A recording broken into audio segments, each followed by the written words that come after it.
Saudamos a amada igreja na paz do Senhor Jesus. Amém? Louvado seja o nosso Deus. Nessa noite nós estamos na sua casa para assim louvarmos e bendizermos o seu santo e precioso nome. Gratos, cheio de alegria pela sua bondade e pelo seu amor constante em nossas vidas. Oremos. Bondoso Deus, querido e amado Pai, o Senhor é grande, misericordioso, bondoso, compassivo. O Senhor é o Deus que criou o céu e a terra. O Senhor é o Deus que nos formou, ó Deus amado, e colocou dentro de nós um Espírito, ó Pai amado, Espírito, ó Pai amado, que pertence a Ti, ó Pai. Graças te rendemos, ó Pai, pelo dom da vida, o ar que respiramos, Pai. Graças te rendemos, ó Deus, por tudo quanto o Senhor tem feito em nossas vidas. Nós te agradecemos, Pai, pela chuva que o Senhor tem derramado sobre essa cidade, ó Pai, sobre essa terra, Senhor. Graças te rendemos pela tua palavra, ó Pai, ouvida, Senhor, de manhã, ó Deus. E também, ó Pai amado, na nossa casa, Senhor, o Senhor tem nos abençoado. E queremos te agradecer desde já, Senhor, pelos louvores que irão ser ministrados, ó Pai, nesta noite, ó Deus, que o Senhor esteja usando, Senhor Deus, a cada irmão que vai louvar, ó Pai amado, juntamente com a igreja. Graças também te rendemos, ó Pai amado, e te pedimos que o Senhor, ó Pai amado, esteja falando ao coração de cada irmão, ó Pai, que adentrar aqui nesta casa, nesse templo, ó Deus, que o Senhor esteja, ó Pai amado, também entrando, Senhor, nos lares, no coração, Senhor, daqueles que não podem estar conosco presencialmente, ó Deus, vai ao encontro de cada um. Aqueles que estão enfermos, Senhor, que o Senhor esteja, ó Pai amado, curando, se assim for de tua vontade, que o Senhor esteja cuidando, esteja protegendo, restabelecendo a saúde, ó Pai. Ó Deus, nós também te agradecemos, ó Pai, e te pedimos que o Senhor, ó Pai amado, venha falar conosco, ó Pai, através da tua palavra, ó Deus, através do teu servo, pastor, ó Pai amado, que vai trazer, ó Pai, a mensagem para os nossos corações.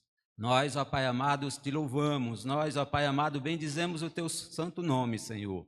Nós nos rendemos aos teus pés. Nós te pedimos, Pai, que o Senhor esteja sempre, ó Pai amado, usando a cada servo teu, ó Deus, guardando, ó Pai, cada filho, ó Deus, guardando, Senhor, no caminho, ó Pai amado, que deve andar, ó Pai, pois o caminho que devemos andar é o teu caminho, caminho do Senhor.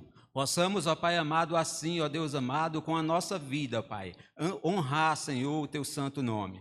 Vem, Senhor Deus. Vem, ó Pai amado, usar cada um, ó Deus, nessa noite, ó Pai. Vem, Senhor, falar com os teus servos, com os teus filhos, Pai. Ó Deus, em nome de Jesus, nós te adoramos, bendizemos o teu nome, Senhor. Gratos por tudo quanto o Senhor tem feito na vida de cada irmão. Assim oramos, em nome de Jesus. Amém. Vamos, meus amados irmãos, entoar o hino de número 218, Vontade Soberana. E assim eu convido aos amados a se colocarem em pé para juntos entoarmos esse hino.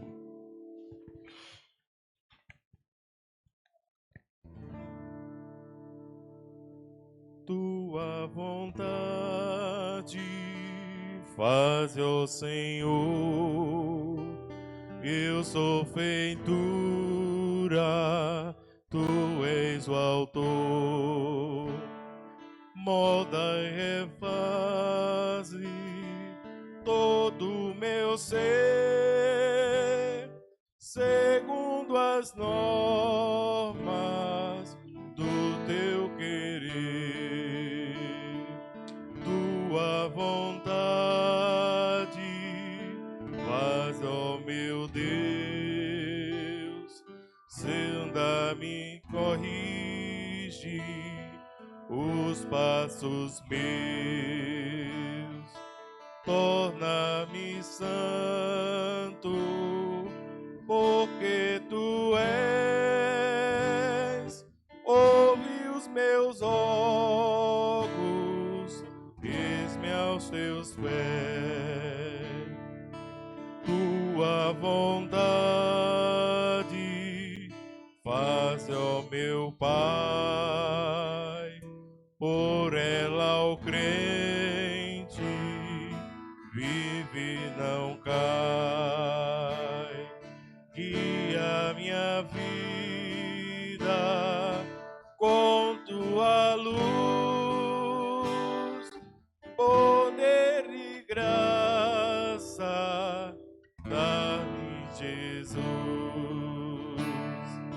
Tua vontade,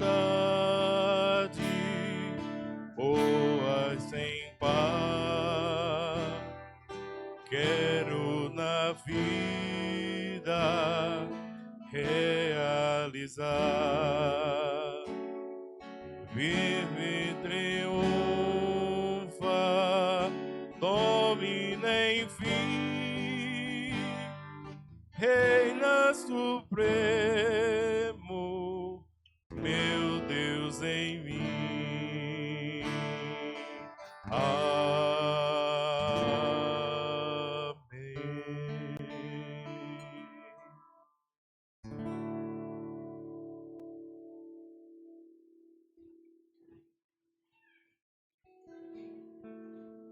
Abramos nossa Bíblia no livro de Isaías, capítulo 35. Vamos fazer a leitura de todo o capítulo, leitura de forma alternada.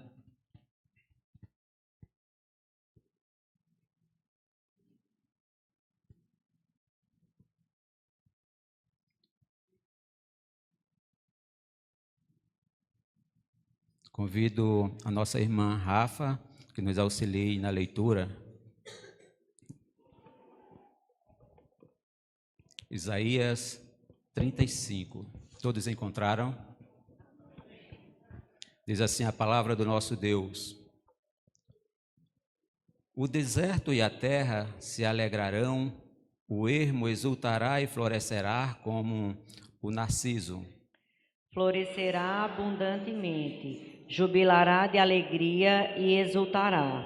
Deu-se-lhes a glória do Líbano, o esplendor do Carmelo e de Saron. Eles verão a glória do Senhor, o esplendor do nosso Deus. Dei as mãos frouxas e firmai os joelhos vacilantes. Dizei aos desanimados de coração: sede fortes, não temais. Eis o vosso Deus, a vingança vem, a retribuição de Deus, ele vem e vos salvará. Então se abrirão os olhos dos cegos e se desimpedirão os ouvidos dos surdos. Os coxos saltarão como servos, e a língua dos mudos cantará, pois águas arrebentarão no deserto e ribeiros no ermo. A areia esbraseada se transformará em lagos, e a terra sedenta em mananciais de águas, onde outrora vigiam os chacais, crescerá a erva como carnes e juncos. E ali haverá bom caminho, caminho que se chamará o caminho santo. O imundo não passará por ele, pois será somente para o seu povo. Quem quer que por ele caminhe, não errará, nem mesmo o louco. Ali não haverá leão, animal feroz não passará por ele, nem se achará nele, mas os remidos andarão por ele. Os resgatados do Senhor voltarão e virão a Sião com cânticos de júbilo. A alegria eterna coroará a sua cabeça. Gozo e alegria alcançarão, e deles fugirá a tristeza e o gemido. Palavra do Senhor, glória a Deus. Convido ao nosso irmão Joás que esteja fazendo uma oração de confissão de pecados.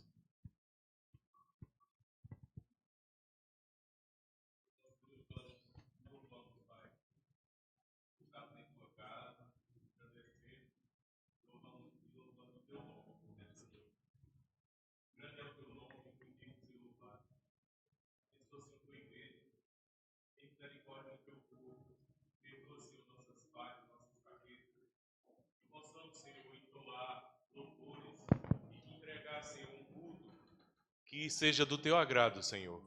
Nos abençoa, Senhor, em toda a nossa vida. Derrama da tua unção sobre tua igreja. Derrama o teu Espírito Santo. Vem reinar neste lugar, nesta noite.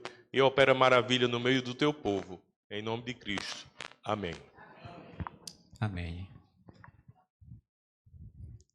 Mais uma vez, eu convido aos irmãos a se porem em pé para juntos entoarmos o hino de número 221. Um vaso de bênção.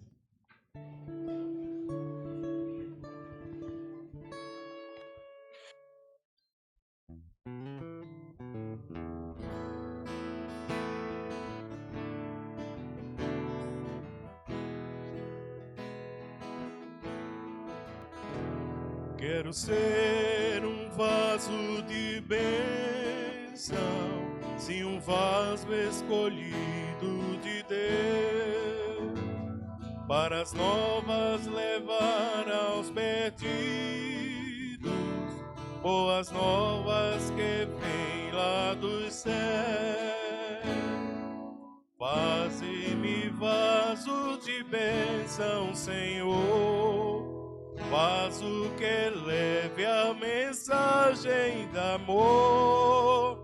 Eis-me submisso ao teu serviço, eu me consagro bendito, Senhor. Quero ser um vaso de bênção, para todos os dias fazer os culpados que vivem nas trevas o perdão dos Jesus conhecer. Faze-me vaso de bênção, Senhor, vaso que leve a mensagem de amor. Eis-me submisso ao teu serviço, eu me consagro bendito, Senhor. Quero ser um vaso de bênção, sim, um vaso de bênção sem par, anunciando que os crentes em Cristo, jubilosos no céu hão de entrar. Faze-me vaso de bênção, Senhor, vaso que leve a mensagem de amor. Eis-me submisso e ao teu serviço eu me consagro bendito, Senhor. Para ser um vaso de bênção é mister uma vida real, uma vida de fé e pureza, revestida de amor divinal. Faze-me vaso de bênção, Senhor, vaso que leve a mensagem de amor. Eis-me submisso e ao teu serviço eu me consagro bendito, Senhor. Amém.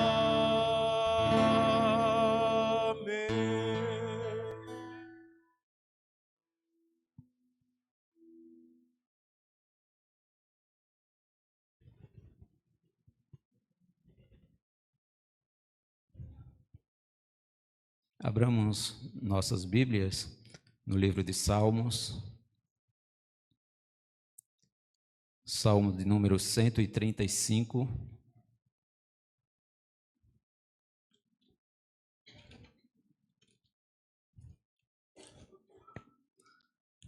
Convido mais uma vez a nossa irmã Rafa para nos auxiliar.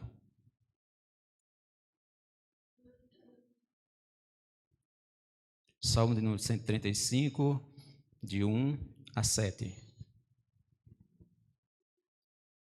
Aleluia. Louvai o nome do Senhor, louvai o servo do Senhor. Vós que assistis na casa do Senhor, nos átrios da casa do nosso Deus. Louvai ao Senhor, porque o Senhor é bom, cantai louvores ao seu nome, porque é agradável.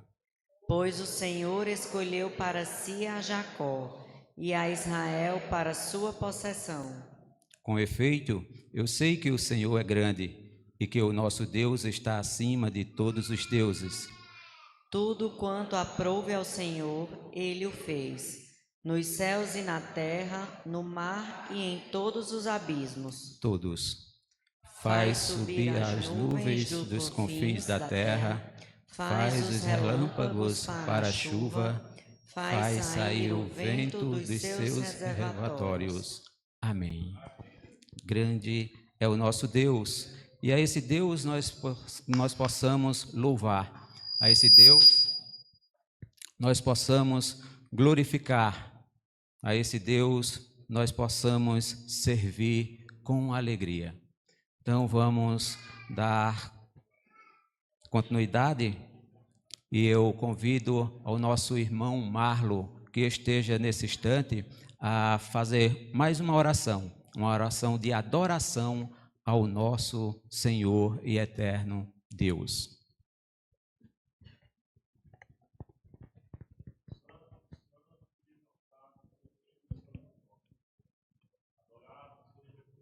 Nome, Pai, para todos sempre, ó Pai.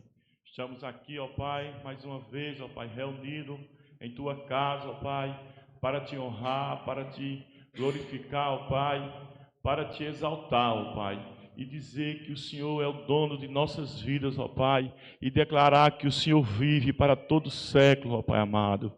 Que o Senhor esteja, ó Pai amado, sobre cada um aqui dessa igreja, ó Pai, que o Senhor esteja, Pai amado, derramando sua graça, ó Pai amado, sem medida sobre nossas vidas, ó Pai. Exaltado e glorificado seja Teu santo nome, ó Pai, para todos sempre. Amém. Vamos continuar, amados, exaltando o nosso Deus com os louvores. E convido ao grupo de louvor, vem aqui à frente, para junto com a igreja louvarmos ao Senhor.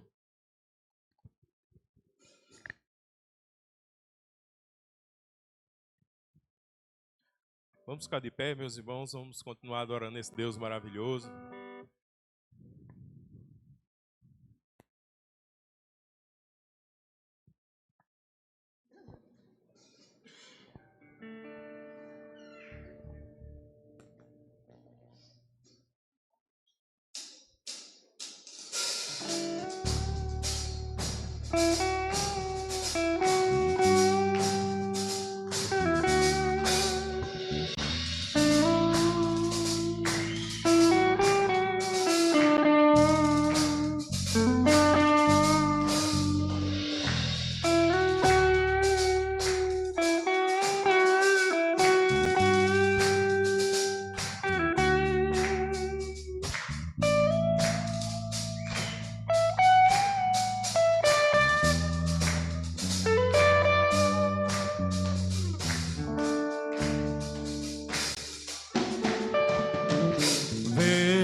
Essa é a hora da adoração. Vem, dá a Ele teu coração. Vem, assim como estás para adorar. Vem, assim como estás diante do Pai.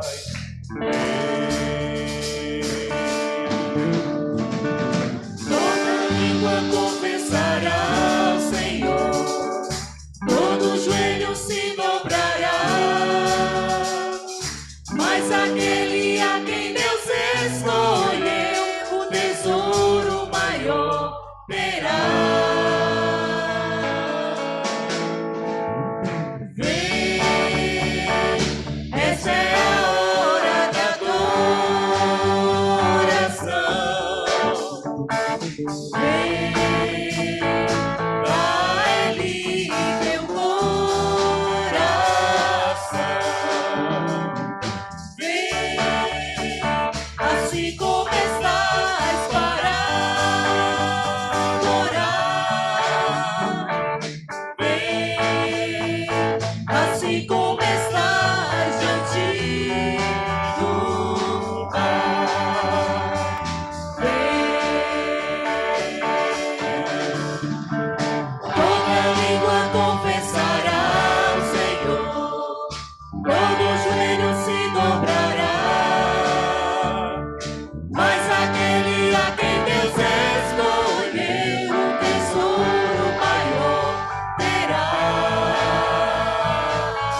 confessará ao Senhor, todo joelho se dobrará,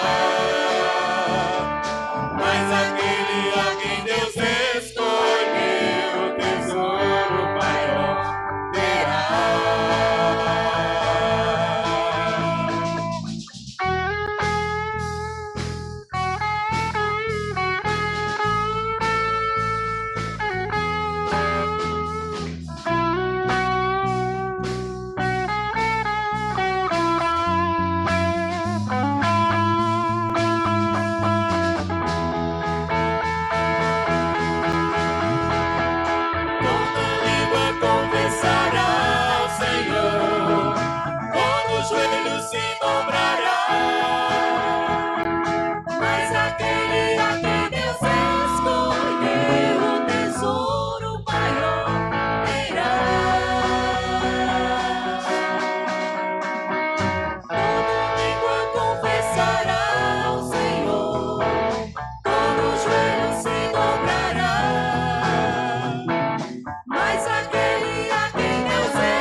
O que darei a ti pelos benefícios feitos a mim? Me lembrarei, Senhor, de tuas grandes obras.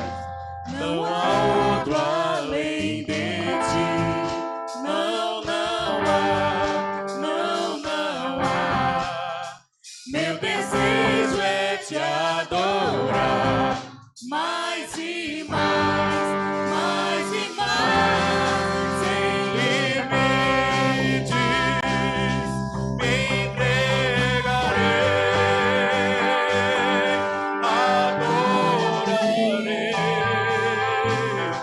maravilhoso Deus, mais que palavras, digo meu coração, receba o melhor da minha adoração. O que darei a ti pelos benefícios feitos a mim? Me lembrarei, Senhor, de tuas grandes obras. Não há outro além de ti. Não há. Meu desejo é te adorar. Mais e mais, sem limites, me entregarei, adorarei,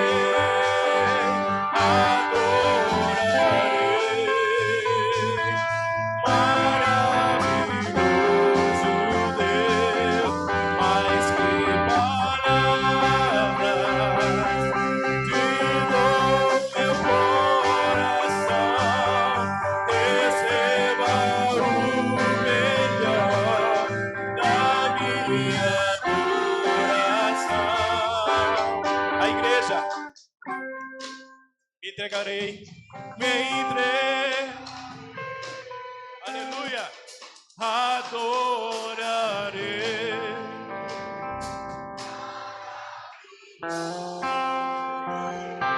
Mais que palavras, te dou.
e da plenitude renasci.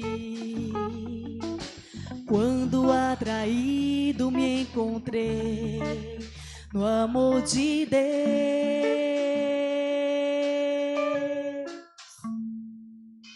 viva e poderosa salvação, luz que me alcançou na escuridão. Todo meu pecado se apagou no amor de Deus. Logo eu, um pobre pecador, logo eu, tão fraco e tão devedor, logo eu, de graça recebi o amor de Deus. Logo eu, finito e carnal, logo eu, diante de um Deus imortal, logo eu, de graça recebi o amor de Deus.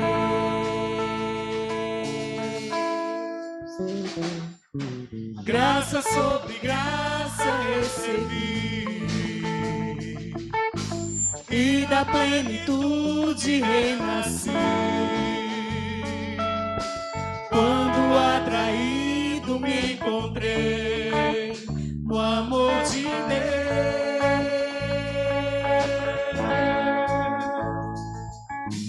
Viva e poderosa salvação, luz que me alcançou na escuridão. Todo meu pecado se apagou no amor de Deus.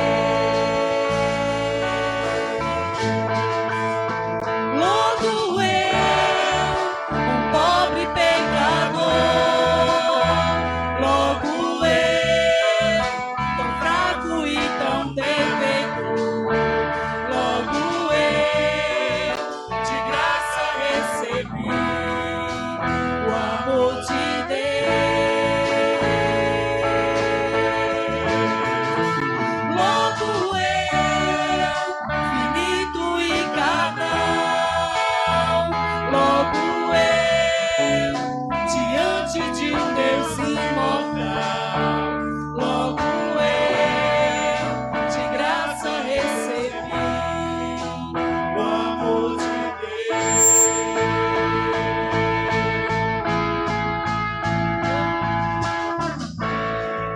É rico em benefícios o amor de Deus, não mede sacrifícios nos braços desse amor. Recebo o perdão comprado por Jesus.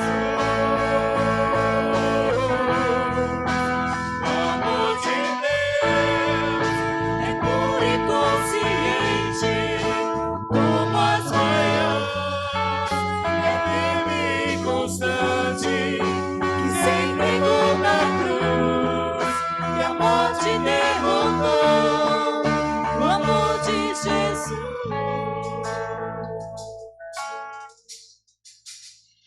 Logo eu, um pobre pecador, logo eu, tão fraco e tão devedor, logo eu, de graça recebi o amor de Deus.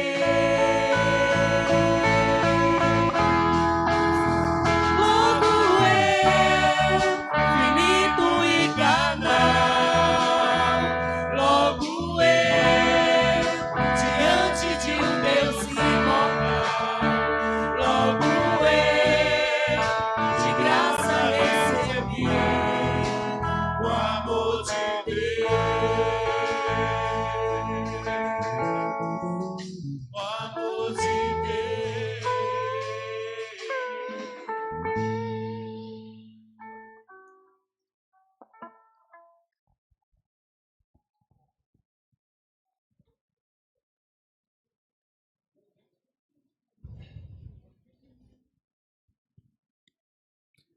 Queridos irmãos,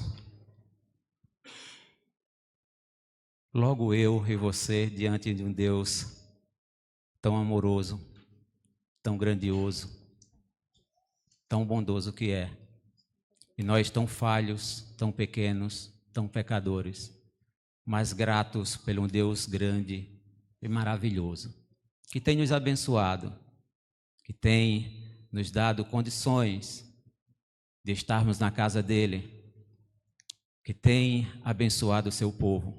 Queridos, nesse instante nós temos a oportunidade de, na casa do Senhor, dizimar e ofertar, com um coração grato pela bondade do nosso Deus, por Ele ter nos concedido de estar na casa dele e assim estar ofertando para o mantimento da casa do nosso Deus. Enquanto os amados irmãos irão louvar mais um louvor, que nós possamos estar assim contribuindo na casa do Senhor.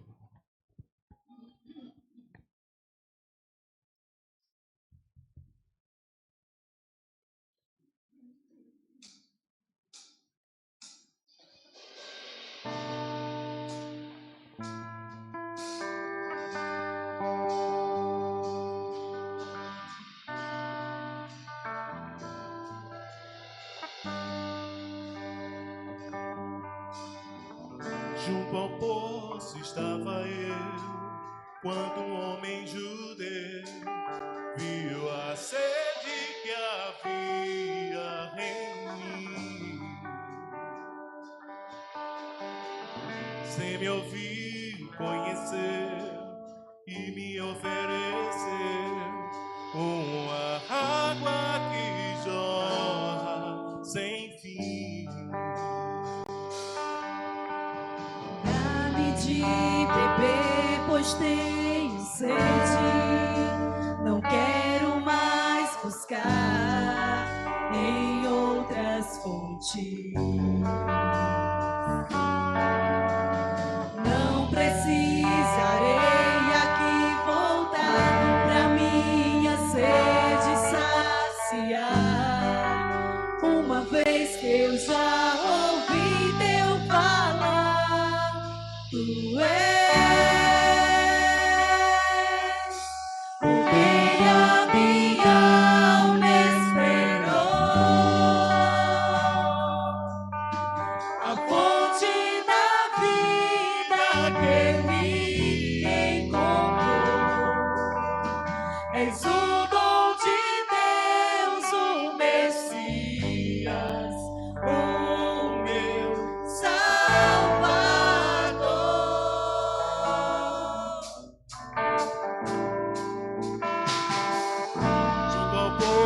Estava eu, quando um homem judeu viu a sede que havia em mim.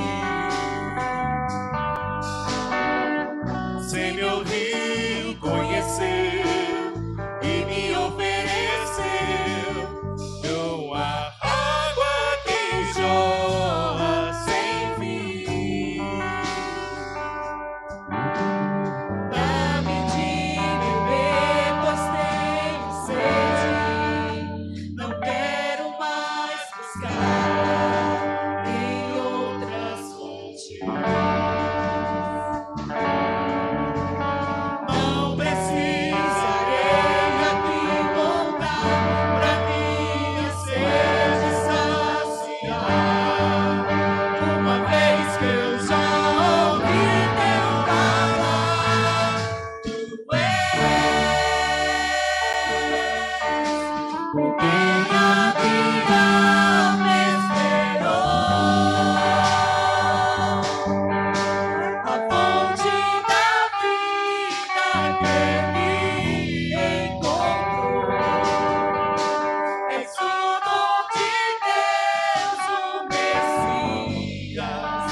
fonte da vida que me encontrou.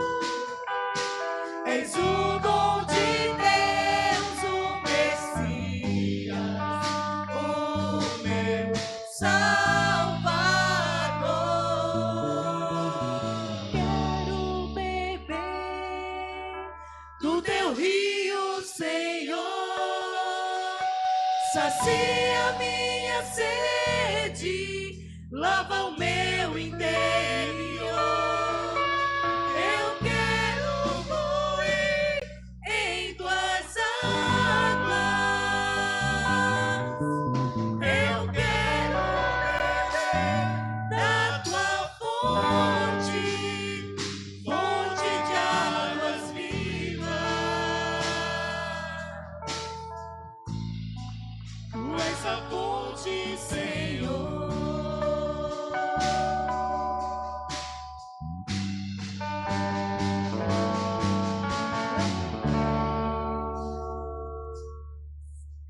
Por quem a minha alma esperou,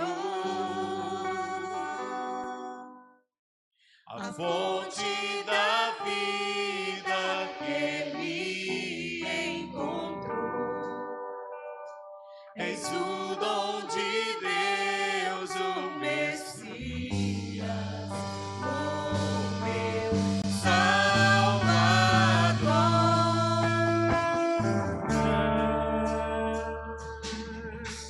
Por quem a minha alma esperou, a fonte da vida que me encontrou. És o dom de Deus, o Messias, o meu Salvador.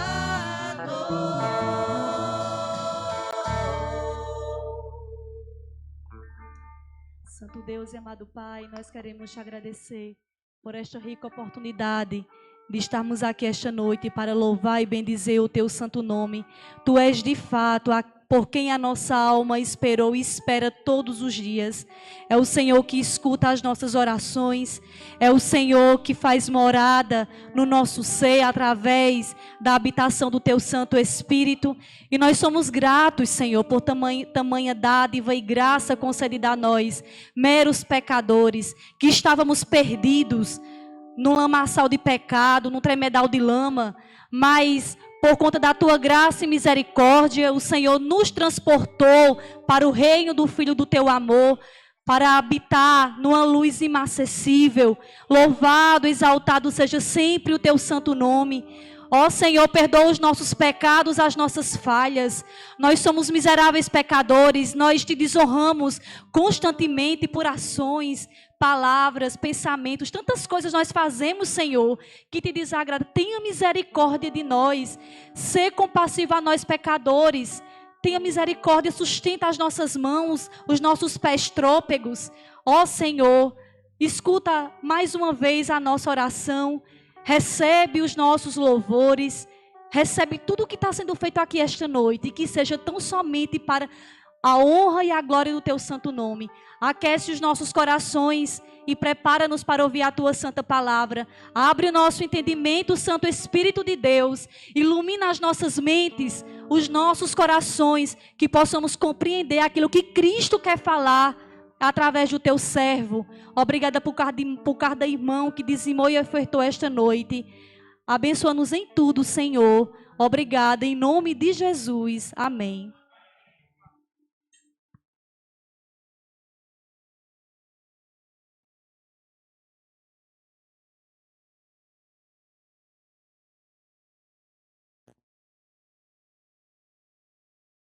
Ok. Queridos, graça e paz. Convidar aqui à frente as crianças até 9 anos de idade. Nós vamos orar por elas nesse instante e relembrarmos o que nós vimos na semana passada sobre o nosso breve catecismo.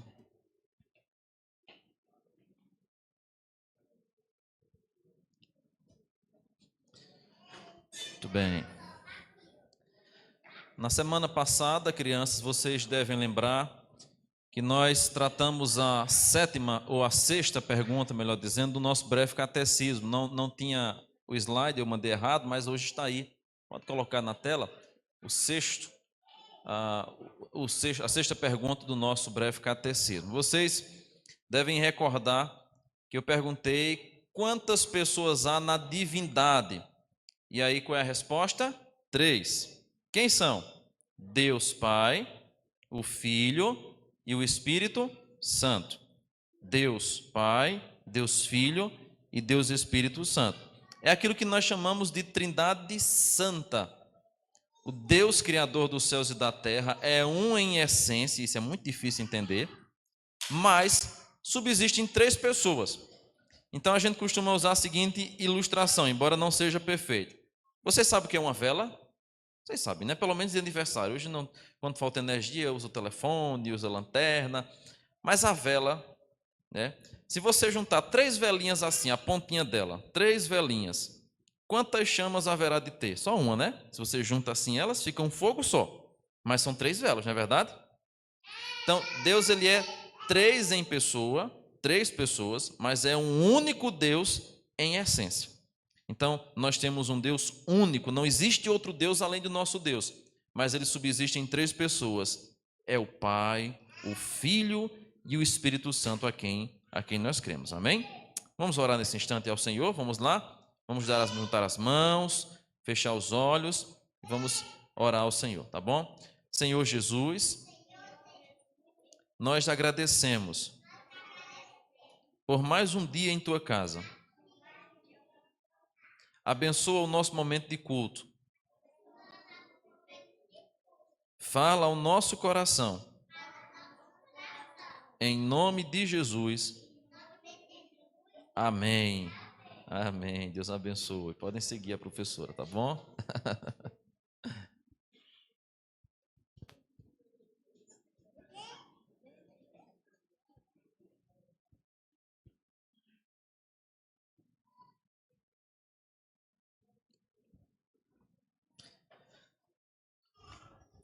Vamos abrir nossas Bíblias, irmãos. Primeira carta de Paulo aos Coríntios, capítulo 4.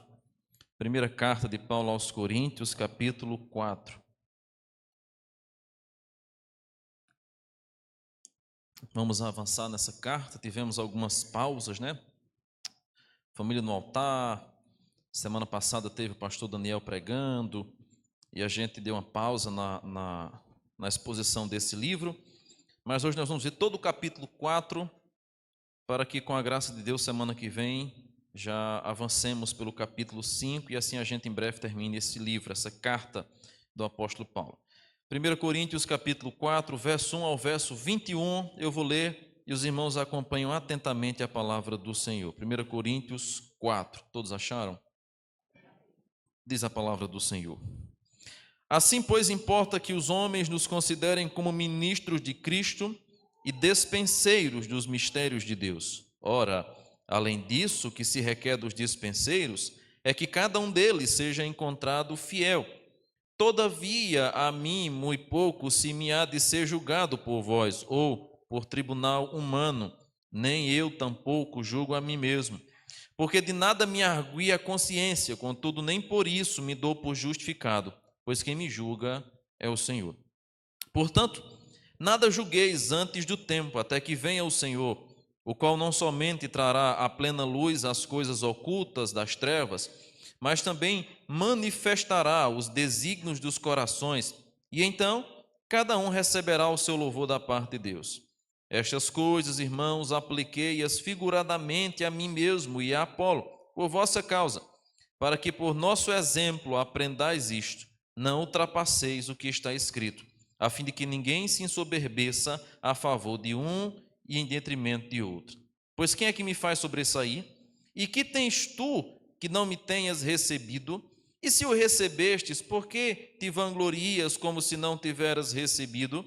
Já estais fartos, já estais ricos, chegastes a reinar sem nós. Sim, tomara reinasses, para que também nós viéssemos a reinar convosco. Porque a mim me parece que Deus nos pôs a nós, os apóstolos, em último lugar, como se fôssemos condenados à morte, porque nos tornamos espetáculos ao mundo, tanto a anjos como a homens. Nós somos loucos por causa de Cristo, e vós sábios em Cristo. Nós fracos, vós fortes. Vós nobres e nós desprezíveis. Até a presente hora sofremos fome e sede e nudez, e somos esbofeteados e não temos morada certa. E nos afadigamos, trabalhando com as nossas próprias mãos. Quando somos injuriados, bendizemos. Quando perseguidos, suportamos. Quando caluniados, procuramos conciliação. Até agora, temos chegado a ser considerado lixo do mundo, escória de todos. Não vos escrevo estas coisas para vos envergonhar, pelo contrário, para vos admoestar como a filhos meus amados. Porque, ainda que tivesseis milhares de preceptores em Cristo, não teríeis, contudo, muitos pais, pois eu, pelo Evangelho, vos gerei em Cristo Jesus. Admoesto-vos, portanto, a que sejais meus imitadores. Por esta causa, vos mandei Timóteo, que é meu filho amado e fiel no Senhor, o qual vos lembrará os meus caminhos em Cristo Jesus, como por toda parte ensino em cada igreja. Alguns se ensoberbeceram, como se eu não tivesse de ir ter convosco, mas em breve irei visitar-vos, se o Senhor quiser. E então conhecerei não a palavra, mas o poder dos ensoberbecidos. Porque o reino de Deus consiste não em palavra, mas em poder. Que preferieis? Que preferieis? Irei a vós outros com vara ou com amor e espírito de mansidão? Amém. Vamos orar mais uma vez, pedir que Deus venha falar ao nosso coração pela palavra dele. Senhor, estamos diante de tua santa palavra e pedimos que o Senhor fale mais uma vez nessa noite ao nosso coração. Nos ajuda, Senhor, a entender a tua vontade, a compreender aquilo que já nos foi revelado e agora que pela mediação e iluminação do teu Santo Espírito, precisamos ter isso aplicado em nosso coração. Fala conosco nessa noite, em nome de Jesus. Amém e amém. Nós temos caminhado nessa carta e temos observado como que o apóstolo Paulo tem uma preocupação pastoral por esta igreja e ao longo da sua exposição de algumas temáticas à igreja de Corinto, o apóstolo Paulo traz repreensões, mas ao mesmo tempo traz a esses irmãos uma prova do seu amor apostólico por eles.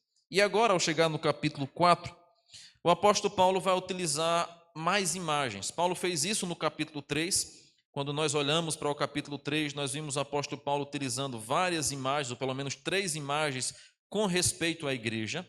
E agora no capítulo 4, outra vez, o apóstolo Paulo utiliza outras 3 imagens para passar a sua mensagem. E nessas imagens que o apóstolo Paulo vai utilizar, ele vai tratar então sobre algumas marcas do ministro da igreja. Lembre que a igreja de Corinto estava naquela tensão entre qual era o pregador, o pastor preferido, Paulo, Apolo, Cefas, e alguns diziam eu sou de Cristo. Já estudamos sobre isso, já vimos isso aqui bem no início da nossa exposição. Só que, por causa disso, os muitos problemas estavam reverberando na igreja. Então havia dificuldade para todo lado. E o apóstolo Paulo, vez por outra, volta a essa temática da divisão, da maneira como os irmãos olhavam para os ministros que haviam tido na igreja e ainda continuavam causando, gerando e sendo um problema na caminhada daquela igreja. E aqui ele vai então trazer agora como que uma defesa ao seu apostolado. Lembre que Coríntios, além de ser uma igreja extremamente problemática, e nós ainda vamos ver muitos problemas dessa igreja, era uma igreja que resistia ao apostolado de Paulo. Eles eram duros ao apostolado de Paulo. Eles eram rebeldes ao apostolado de Paulo. Eles olhavam para Paulo, que repreendia eles com tanta severidade e dureza, e muitas vezes justificavam que Paulo não tinha autoridade para fazer aquilo, ou então que Paulo só tinha coragem de fazer isso porque era por carta. Presencialmente ele não haveria de fazer. Então havia muitas maneiras que aquela igreja estava não reverenciando o apóstolo Paulo, não reconhecendo seu ministério, e ele agora escreve o capítulo 4 como que uma defesa ao seu apostolado, mas ao mesmo tempo instruindo aquela igreja como que eles deveriam proceder, não só com ele, mas com todos os ministros de Deus. Afinal de contas, Paulo tem uma plena consciência de que ele está ali de passagem por aquela igreja.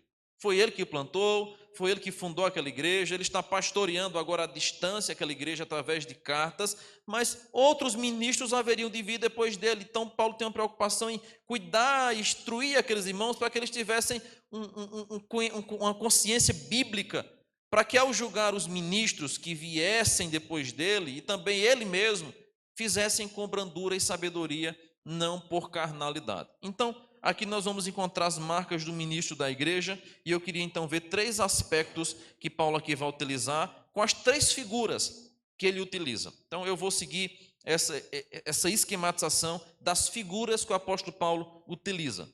Nós poderíamos usar outros métodos, é verdade, mas vamos seguir as imagens que o apóstolo Paulo nos apresenta. Primeiro, o ministro é um mordomo fiel, verso 1 ao verso 6, se você observar, na sua Bíblia há essa divisão, há 3 perícopes nesse capítulo, do verso 1 ao verso 5, do verso 6 ao verso 13 e do verso 14 ao verso 21. Então, cada um desses trechos, nós vamos observar uma característica que Paulo fala sobre o ministro da igreja. O ministro é um mordomo fiel, do verso 1 ao verso 5, melhor dizendo.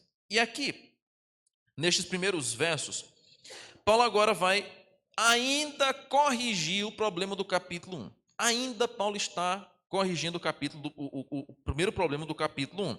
E Paulo então vai começar dizendo: assim, pois, importa que os homens nos considerem como ministros de Cristo e despenseiros dos mistérios de Deus. Paulo vai tratar primeiro o que é que importa para o ministro. Não é a preocupação dos homens com respeito à maneira como eles enxergavam, por exemplo, os filósofos, mas era a obrigação que eles tinham, despenseiros dos mistérios de Deus.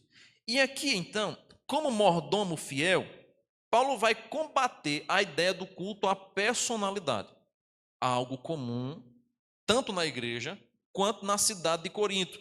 Lembre daquilo que eu já falei, que a cidade de Corinto, ela era embebecida por uma cultura de filosofia. Então eles estavam acostumados a ir nas arenas, a ir nos auditórios, e ali ouvirem discursos de filósofos renomados, e naturalmente cada um tomar o seu partido, cada um tomar a filosofia pretendida. E Paulo agora vai fazer um combate a esse tipo de prática dentro da igreja.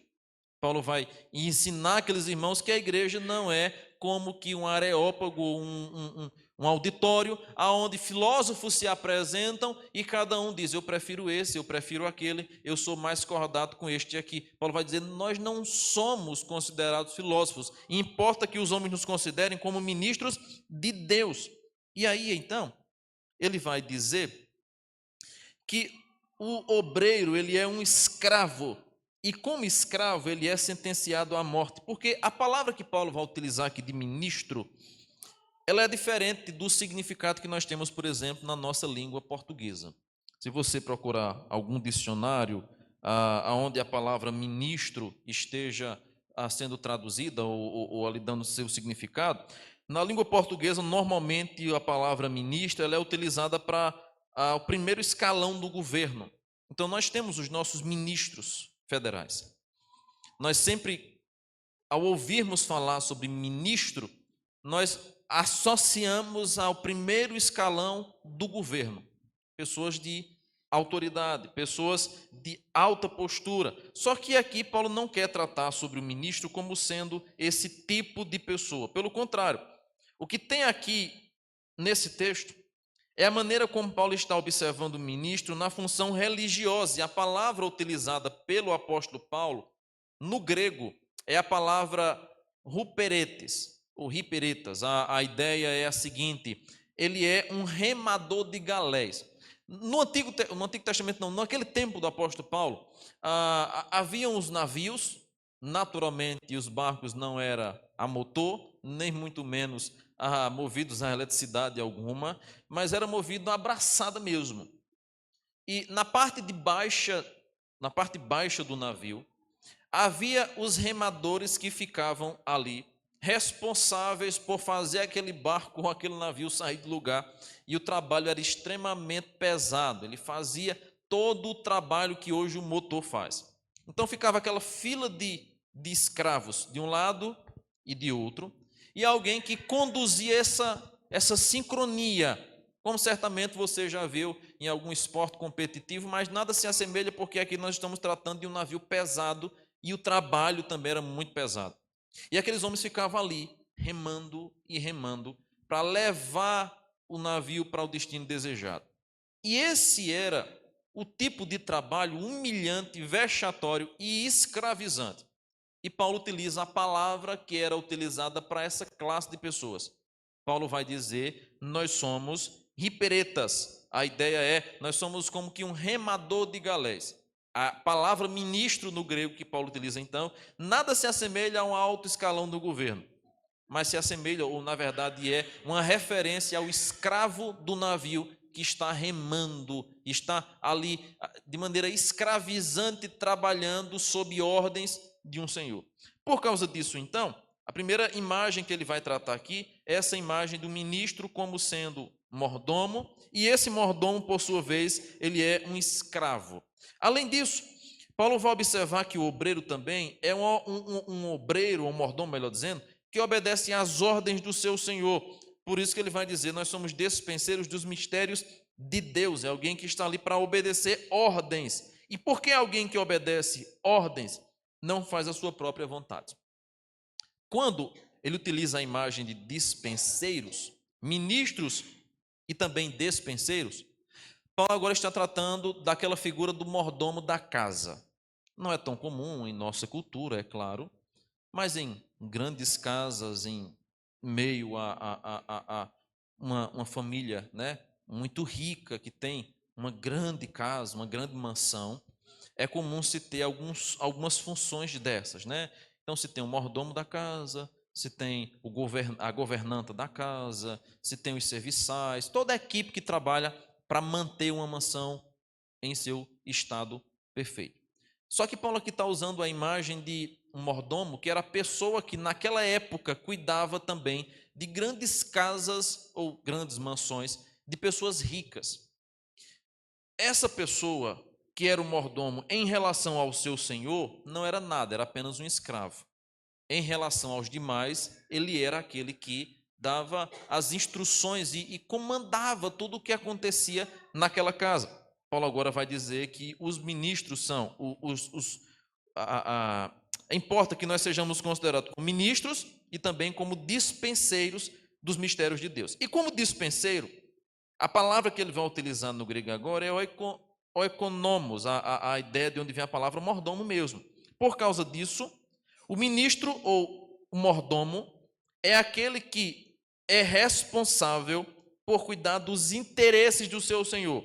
Ele cuida da alimentação da casa, ele presta contas, não aos colegas, mas presta contas ao Senhor. Ele administra a despensa da casa, ele cuida da dieta que é dada à família. Ele é um mordomo que cuida de tudo aquilo que acontece dentro da casa. Enquanto o seu senhor está trabalhando e juntando recursos para manter naturalmente a sua casa, aquela pessoa é responsável por manter ela. E uma das características do mordomo é que ele não tem a competência de prover o alimento para a família. O mordomo ele apenas usa o que já está na despensa. É o dono da casa que traz o alimento. O mordomo apenas administra o que o dono traz. Diante disso, então, Paulo aqui está começando já a utilizar algumas lições claras de qual era a sua função como apóstolo e qual seria a função dos pastores que haveriam de pastorear naturalmente depois da sua partida a igreja de Corinto. Eles deveriam expor aquilo que Deus já havia dado a eles. Por isso que é comum você ouvir Paulo dizer o seguinte: porque eu vos entreguei aquilo que também recebi. Lembra da instrução da Santa Ceia? 1 Coríntios capítulo 11, quando Paulo vai fazer a instrução da ceia, diz: eu vos entreguei o que também eu recebi. Paulo está deixando muito claro, essa instrução, essa doutrina, essa ordenança não é minha, eu recebi e estou apenas passando a vocês. Então o mordomo era aquele responsável não por prover o alimento, mas por suprir as necessidades dos que estavam naquela casa com o alimento que já havia disposto naquela despensa. Por causa disso, o mordomo tinha uma necessidade, tinha uma obrigação. Ele não poderia sonegar o alimento da despensa, nem muito menos poderia adulterá-lo. Ele não podia trazer alimento de fora, nem também esconder o alimento. Ele deveria usar o alimento que estava ali e suprir ou nutrir aquela família à luz daquele alimento. Além disso, não era função do mordomo, buscar nova provisão ou servir qualquer alimento que fosse provido.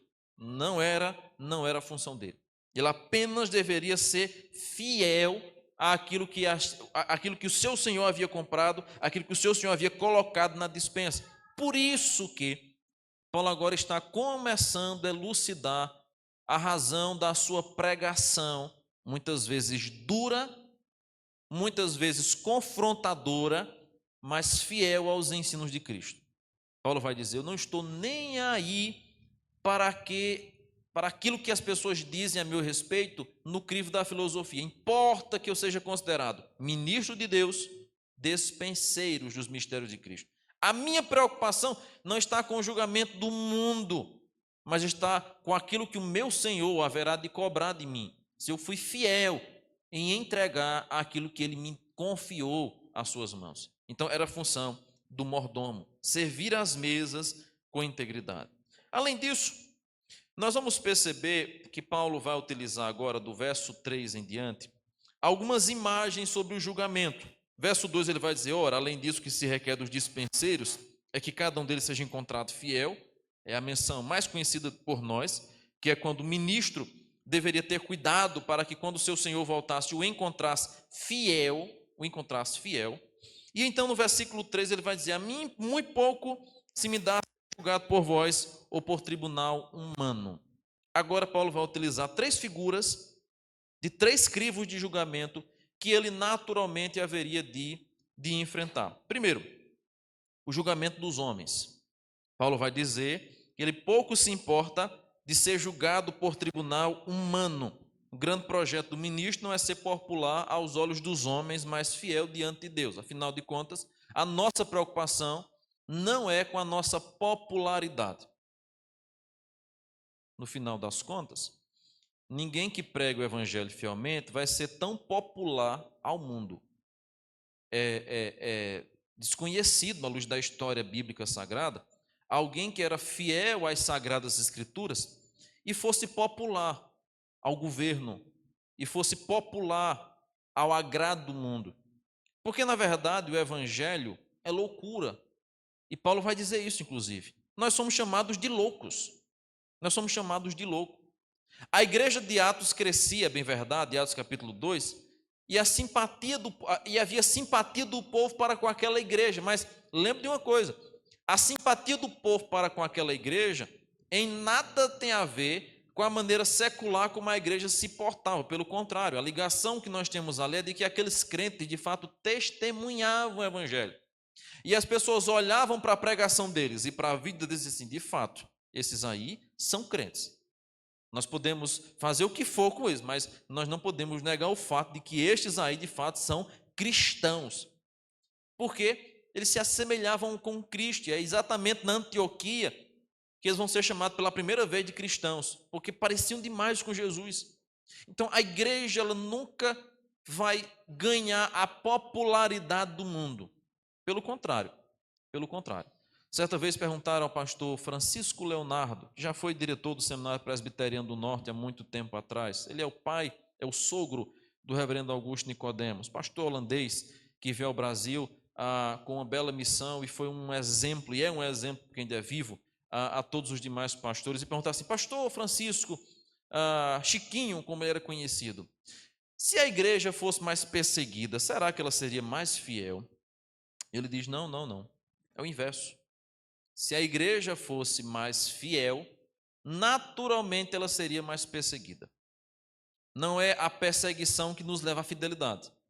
É a fidelidade a Deus que naturalmente vai atrair a perseguição. Primeiro momento que você entrega a sua vida a Cristo e começa a fazer o que é certo, você já começa a ser perseguido. Pelos seus familiares, pelos seus vizinhos, pelos seus colegas, pelos seus conhecidos. Primeira perseguição vem aí. É o cônjuge, é o marido, é a mulher, é os filhos, é o pai, é a mãe. Primeiro intrigado que você ganha quando se torna crente é o da sua própria casa. Porque no momento que você recebe a Cristo como seu Senhor e Salvador e começa a servir a Ele, as lutas começam a vir. Você está com a sua alma plena de alegria, convicto de sua salvação, mas aqueles que estão ao seu redor vão olhar para você diferente. E fulano só quer ser santo. E agora não quer mais nada. Agora não bebe, não joga nem dança. Como é que pode? E aí começam as perseguições.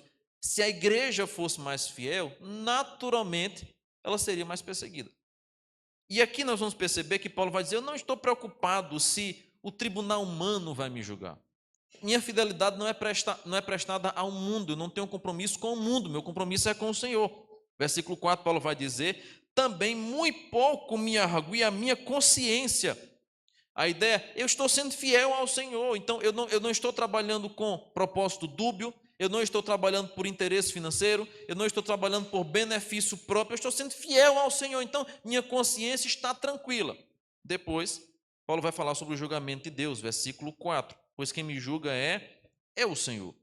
Paulo tem consciência de que o Senhor haverá de cobrar, de pedir contas por tudo aquilo que ele fez no seu ministério. Diante disso, então, Paulo vai dizer à igreja: cuidado, irmãos, para não julgar os ministros apressadamente.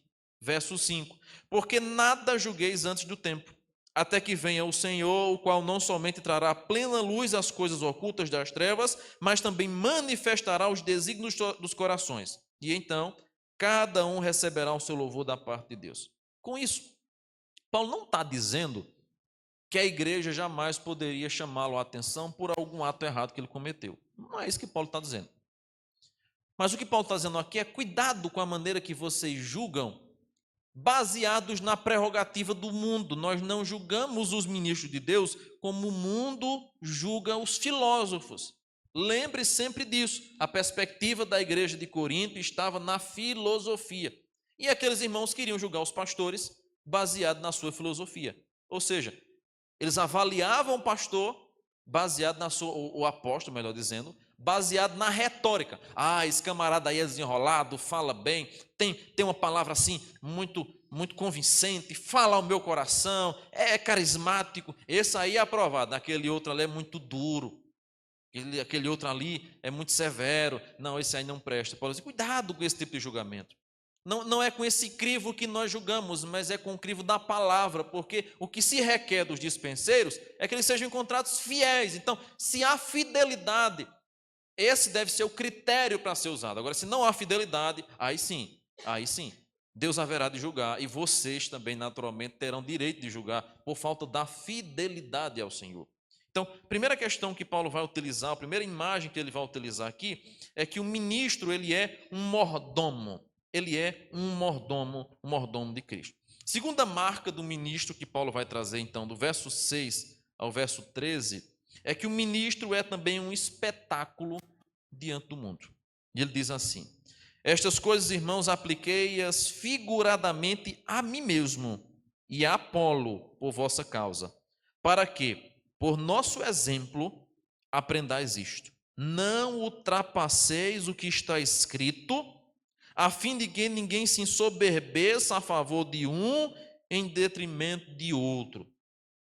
Paulo, mais uma vez, está combatendo o culto à personalidade. Nem eu, nem Apolo somos alguma coisa.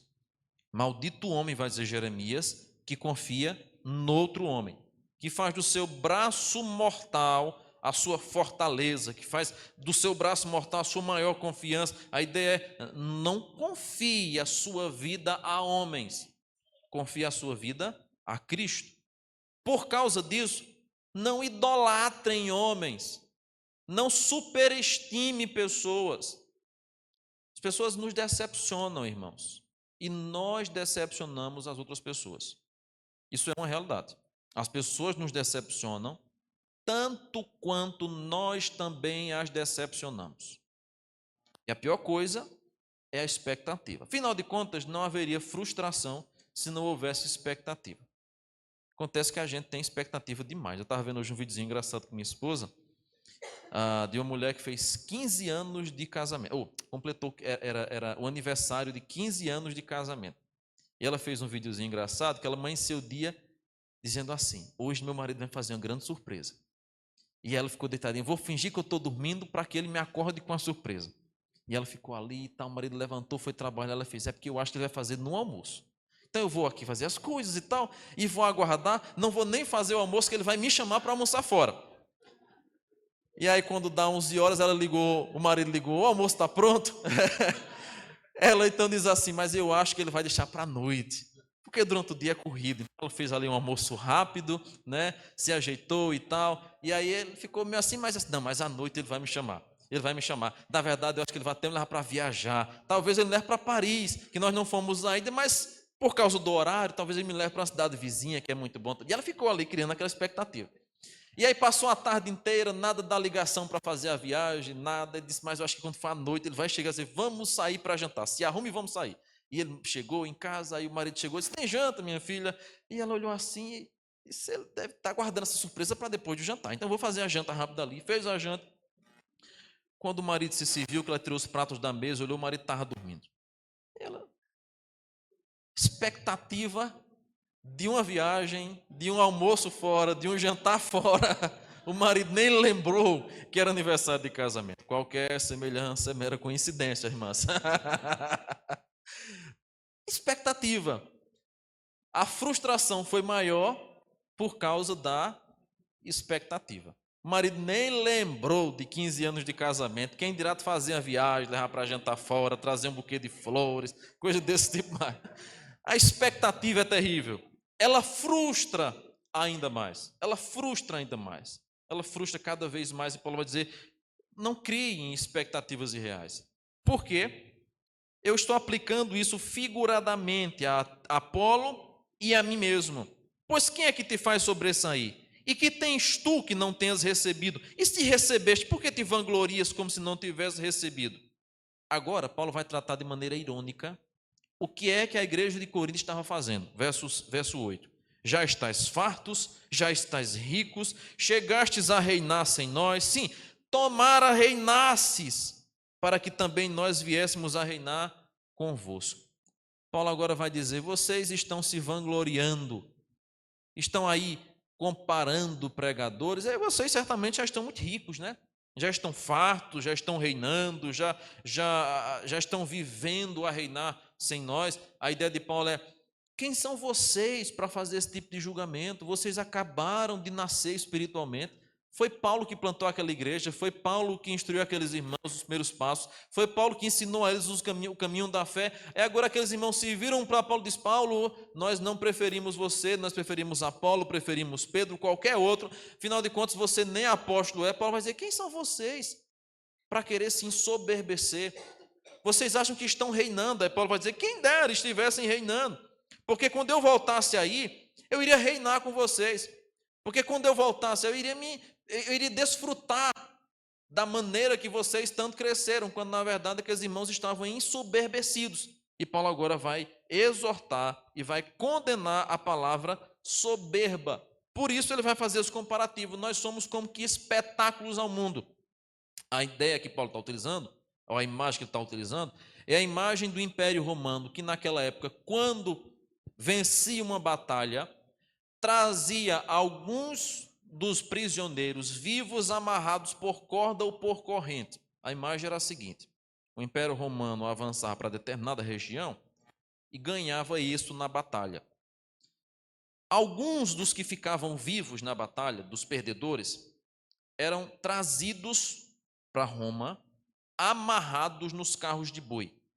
Então, eles amarravam o pescoço, amarravam os pés, amarravam no carro, com as mãos presas, é claro, e vinham trazendo eles pelas ruas da cidade. E quando o exército chegava, claro, já havia aquela expectativa, aquele aguardar da população pelo exército, afinal de contas foram vitoriosos, eram mulheres esperando os maridos, mães, os filhos, filhos esperando os pais que estavam vindo da batalha, e todo mundo fazia aquele grande corredor pelas ruas da cidade, para ver o exército vitorioso passar. E junto com o exército vitorioso, os perdedores que agora seriam escravizados e mortos. Então eles vinham amarrados e ali eram expostos para todo mundo ver. Todo mundo ridicularizava. Todo mundo olhava e dizia assim, perdedor. Logo em seguida, o exército caminhava para as arenas aonde estes homens que ficaram vivos da batalha eram jogados para os leões comerem, para as feras ali a judiarem deles, para os touros os pisotearem, e todo mundo assistia aquilo como uma expectativa. Paulo vai dizer o seguinte, que eles haviam sido tornados como que em espetáculos para o mundo.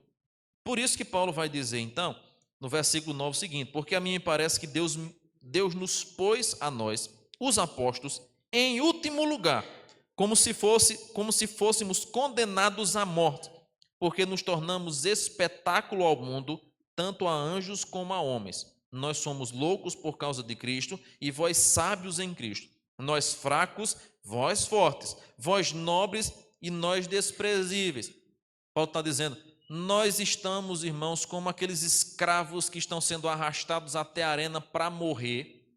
E enquanto isso, vocês estão aí lutando, brigando entre vocês, se dividindo. Quem é o melhor pastor? Enquanto eu, Apolo, Pedro, estamos sendo encarados ou estamos sendo levados à morte por causa de Cristo. Não foi assim que aconteceu com Paulo?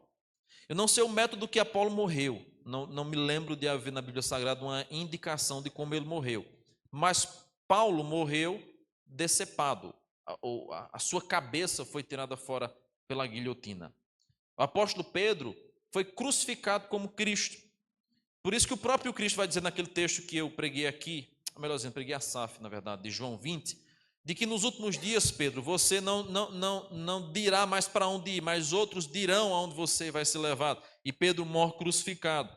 Porque Pedro não considerava a crucificação digna para ele, porque o seu Senhor morreu daquela forma, ele disse, por favor, coloquem a cruz de cabeça para baixo. Pedro dizia, eu não consigo olhar para a cruz e me ver pendurado nela, porque foi esse um método que meu Salvador morreu e eu não sou digno de morrer sequer como meu Salvador. Então, por favor, invertam a cruz. E o apóstolo Pedro morreu crucificado, mas de cabeça para baixo. E Estevão morreu apedrejado. E tantos outros mais que morreram de maneira triste.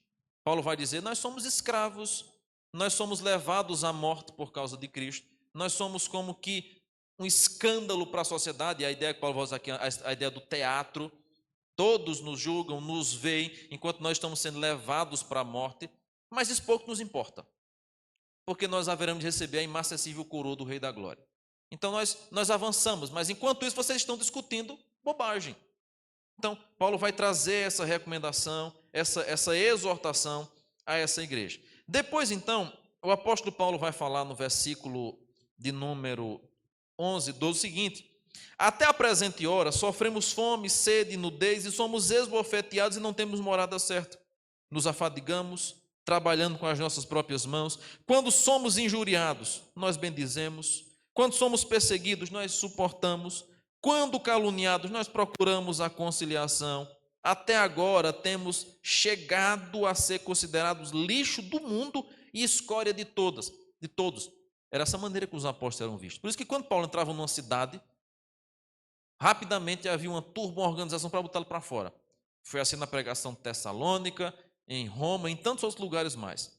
Paulo chegava, logo ele era expulso da cidade, porque diziam que eles causavam um transtorno.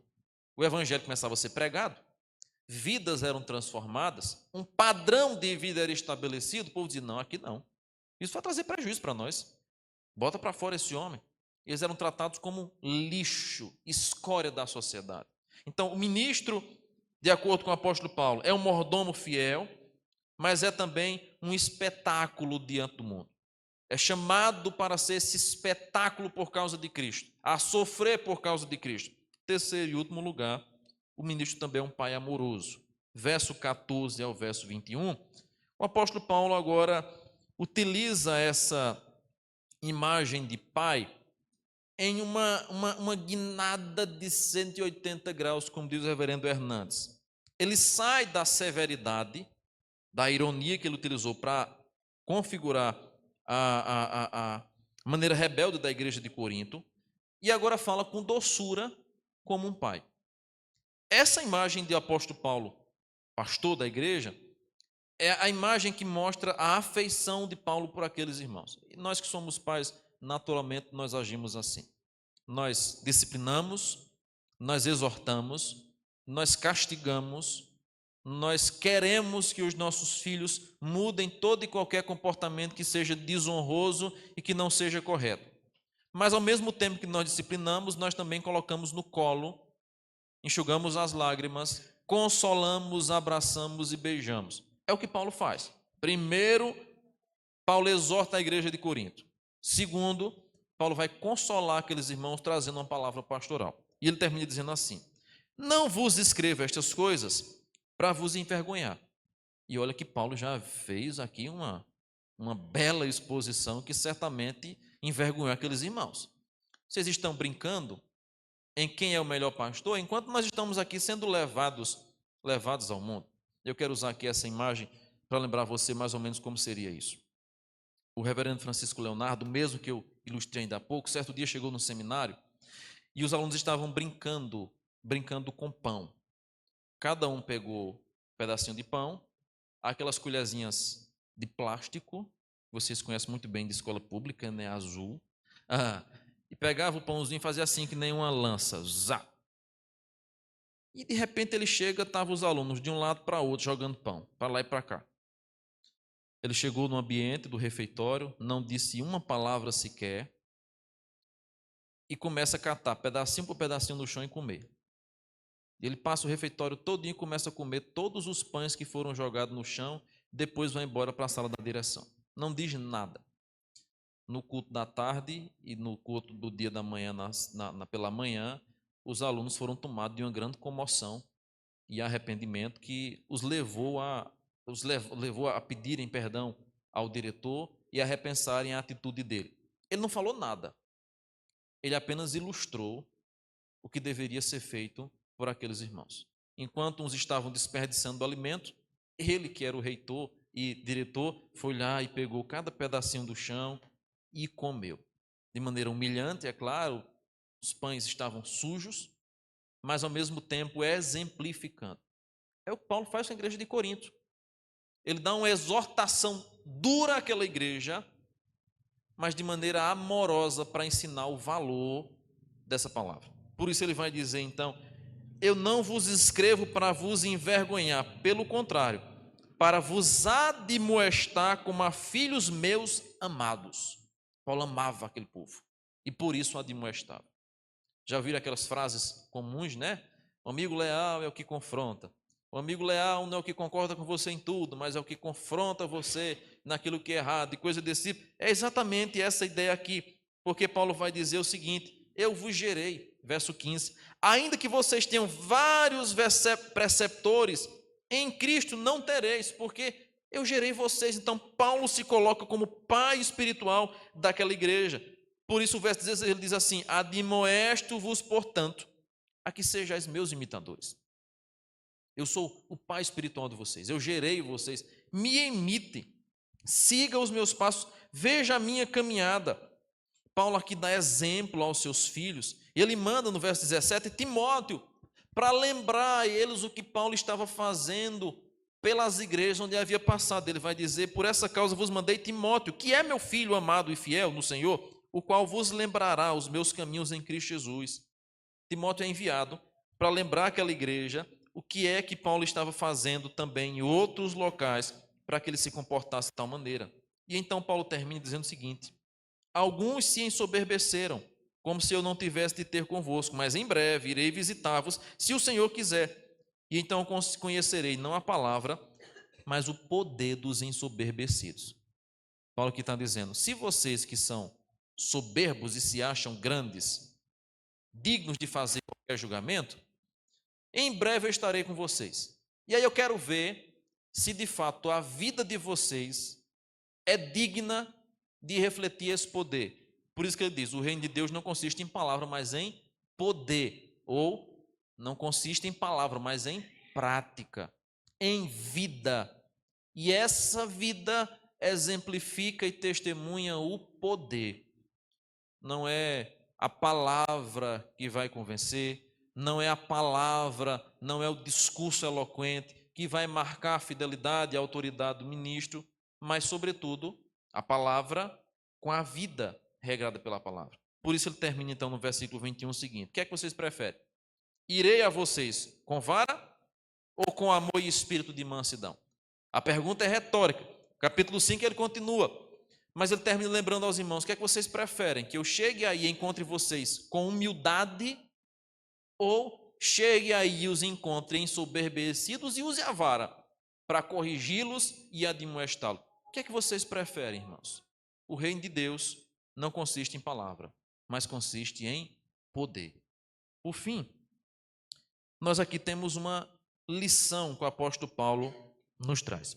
Primeiro, uma palavra aos líderes, todos aqueles que lideram, que já são ministros, que haverão de ser, ou que de alguma maneira lideram a igreja do Senhor. Nós precisamos ser fiéis ao Senhor em toda e qualquer situação. Por que nós devemos ser fiéis ao Senhor? Devemos lembrar que nós não somos estrelas, mas somos servos. Nosso objetivo, nosso alvo não é ganharmos popularidade, mas é ganharmos cada vez mais intimidade com o Senhor. Não somos donos de absolutamente nada. Somos administradores daquilo que pertence ao Senhor. E por causa disso, nós somos escravos de Cristo. Nós trabalhamos para Ele. E nós haveremos também de prestar contas um dia a Ele. Outra lição que Paulo nos ensina, que o mordomo é alguém que não prepara o alimento de acordo com o gosto do freguês. O mordomo prepara o alimento que está na despensa. E eis a razão pela qual eu sou um dos defensores da pregação expositiva. A gente deve seguir em toda a Bíblia Sagrada. A gente não pode escolher somente aquilo que é de nossa preferência, que é melhor para nós, mas aquilo que a palavra de Deus diz, e nela toda. Doa a quem doer, doa a mim, doa a você. Nós somos apenas mordomos. Nós não precisamos de nova revelação, já nos foi dada a revelação completa.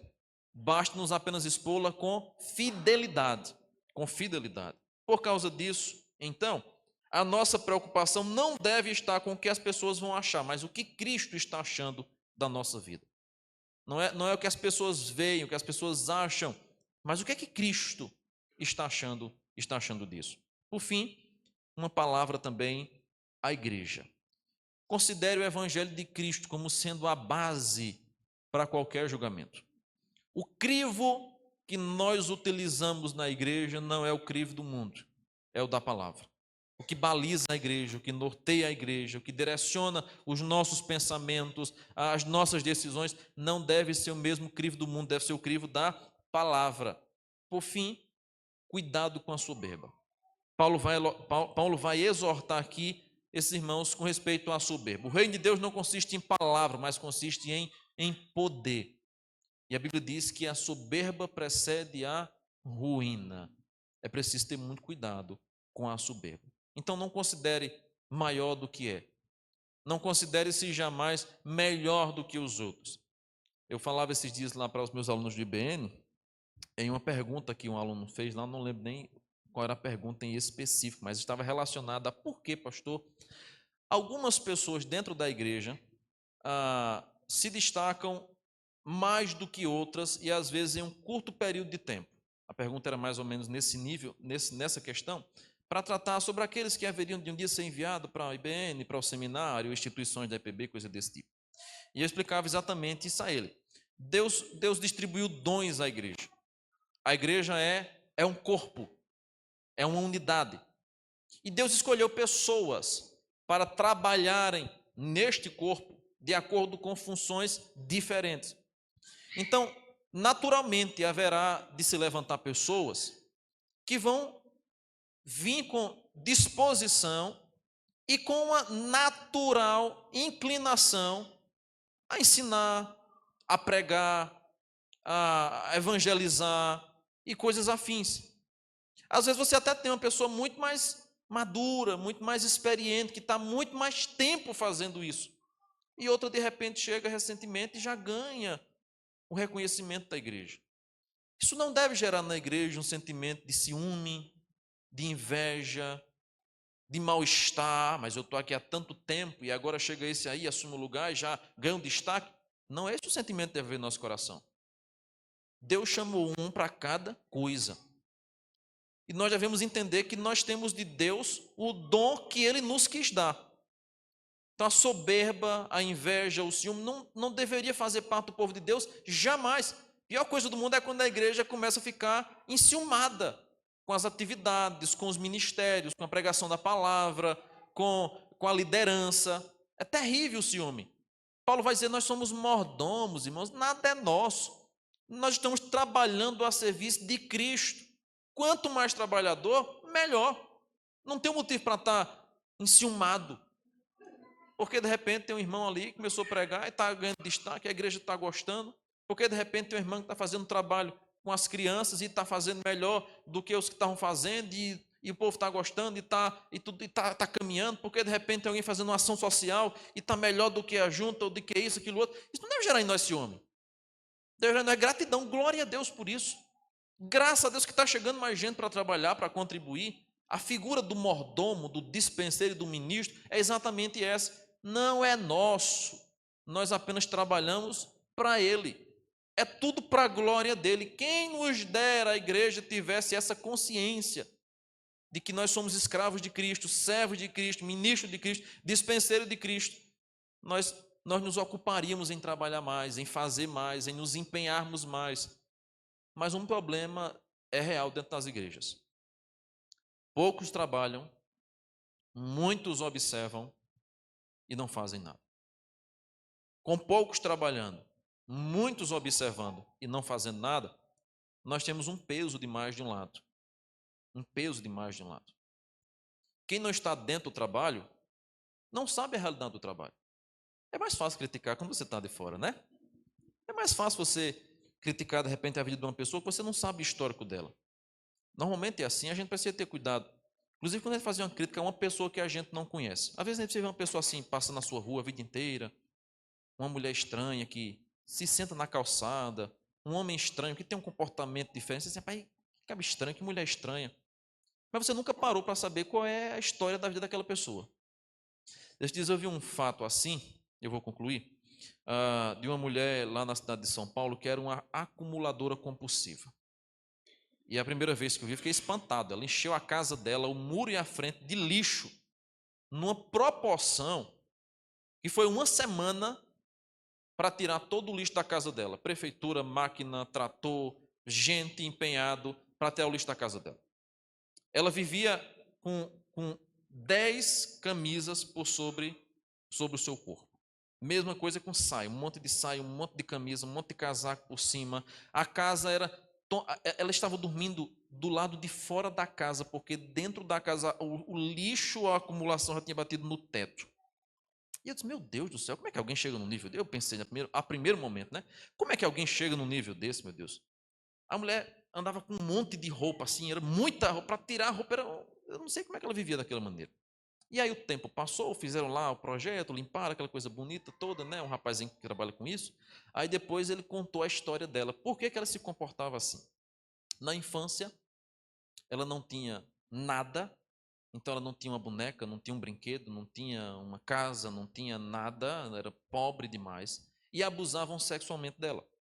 Então, para cobrir esse traço de lembrança da sua infância, ela começou a acumular tudo quanto era brinquedo e coisas inúteis, com medo de faltar, e começou a se vestir com muitas mudas de roupa, na ideia de que, se ela tivesse bem vestida, com muitas peças de roupa, seria difícil alguém arrancar para abusar sexualmente dela.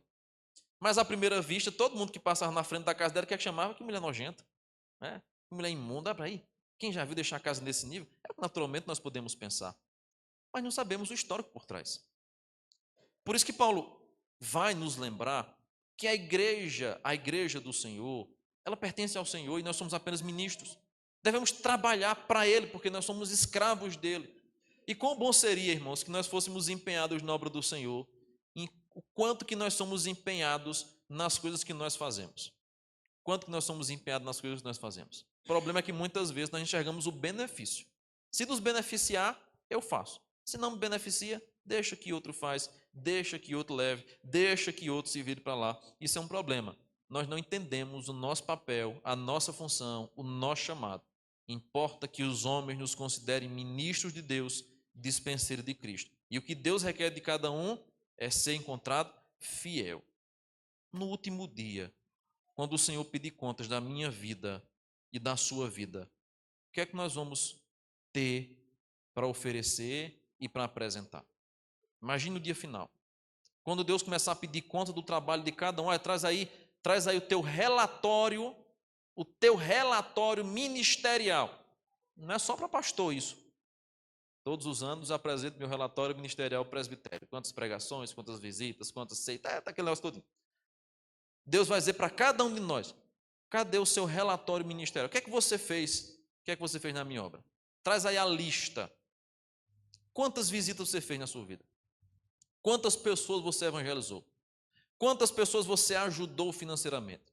Quantas pessoas você orou por elas? Quantas pessoas você se preocupou? Quantas pessoas você ensinou? Para quantas pessoas você ofereceu perdão, misericórdia? Traz aí a tua lista. O que é que você terá para apresentar ao Senhor no último dia? Se você vem para a igreja, se senta nesse banquinho e vai-se embora, e só vem para cá de novo semana que vem, ou daqui a 15 dias, senta no banquinho e vai embora, certamente quando o Senhor voltar, você não vai ter muita coisa a apresentar, não. E Deus vai dizer, seja fiel no pouco, que sobre o muito eu vou te colocar. Que nós possamos entender a seriedade de sermos encontrados pelo Senhor fiéis. Nós não trabalhamos para homens, trabalhamos para o Senhor.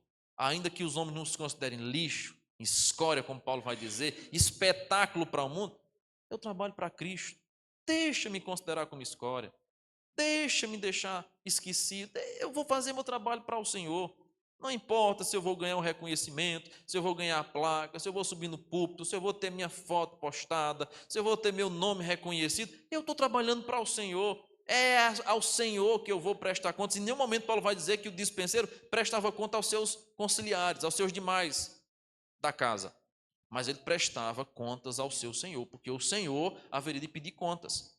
Então que nós possamos servir ao Senhor com fidelidade, com integridade, com dedicação, porque o dono da seara vai pedir contas. E o que é que a gente tem para apresentar? O que é que nós temos a oferecer quando ele voltar?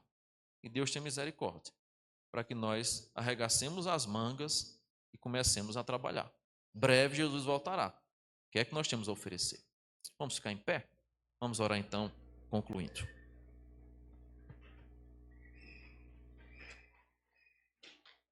Senhor amado, nós agradecemos a Ti pela Tua palavra, pela Tua instrução.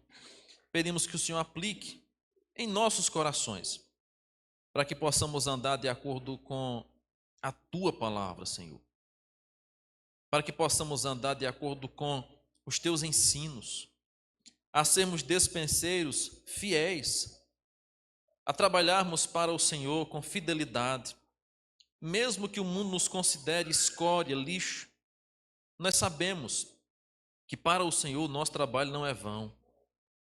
Não deixa, Senhor, a soberba tomar conta em nossa vida, nem um sentimento de vanglória, nem um sentimento de que já fizemos o necessário, mas que tenhamos um coração humilhado, quebrantado e desejoso de Te servir, de Te agradar continuamente. Nós oramos, ó Pai. Nós te agradecemos em nome de Jesus. Amém e amém. Deixe sentar. Convido o irmão Joás que vai nos conduzir com um louvor.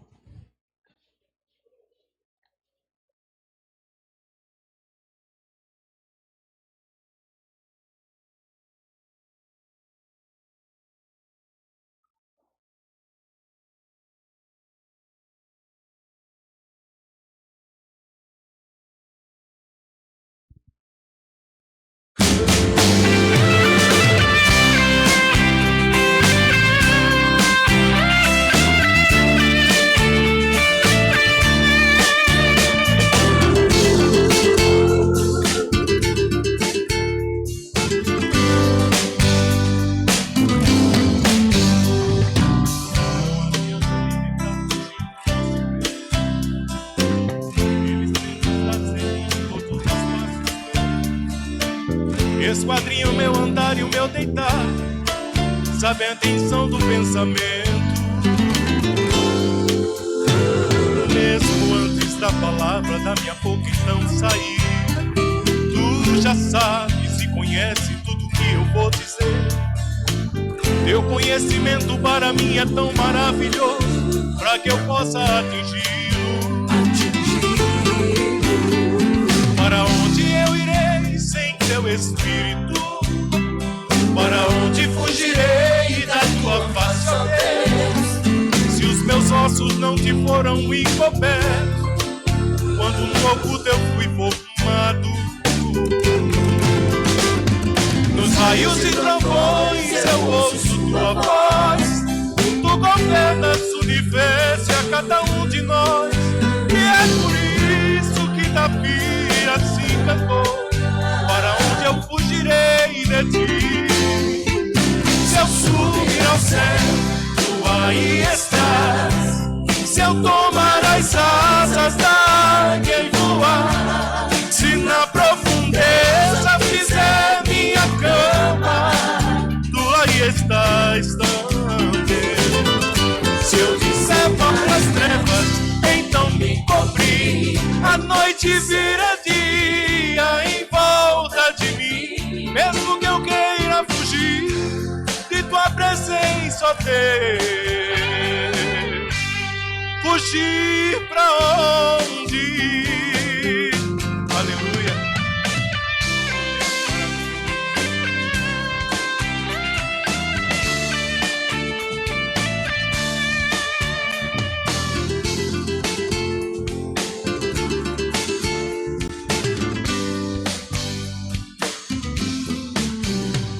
Para onde eu irei sem teu Espírito? Para onde fugirei da tua face, ó Deus? Se os meus ossos não te foram encobertos, quando no oculto eu fui formado. Nos raios e trovões eu ouço tua voz. Tu governas o universo e a cada um de nós. E é por isso que Davi assim cantou: para onde eu fugirei de ti? Se subir ao céu, tu aí estás. Se eu tomar as asas da águia e voar, se na profundeza fizer minha cama, tu aí estás também. Se eu disser para as trevas, então me encobri, a noite será dia em volta de mim. Mesmo que eu queira fugir de tua presença, ó Deus, fugir pra onde? Oh, aleluia.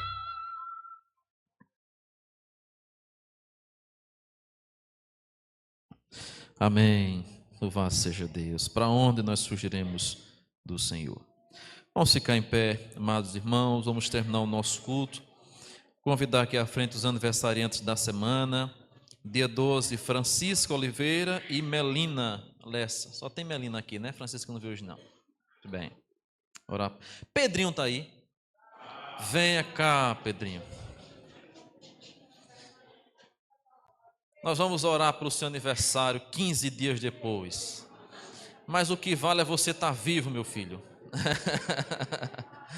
Isso. No dia do seu aniversário. Olha, ano passado seu pastor não chamou você, esse ano de novo, mas eu lhe chamei agora, tá certo? Agora, ano que vem, quando faltar assim um mês, seu pastor lembre do meu aniversário, para Lucas colocar bem grande aqui assim, Pedrinho, para eu não esquecer mais de você, tá bom?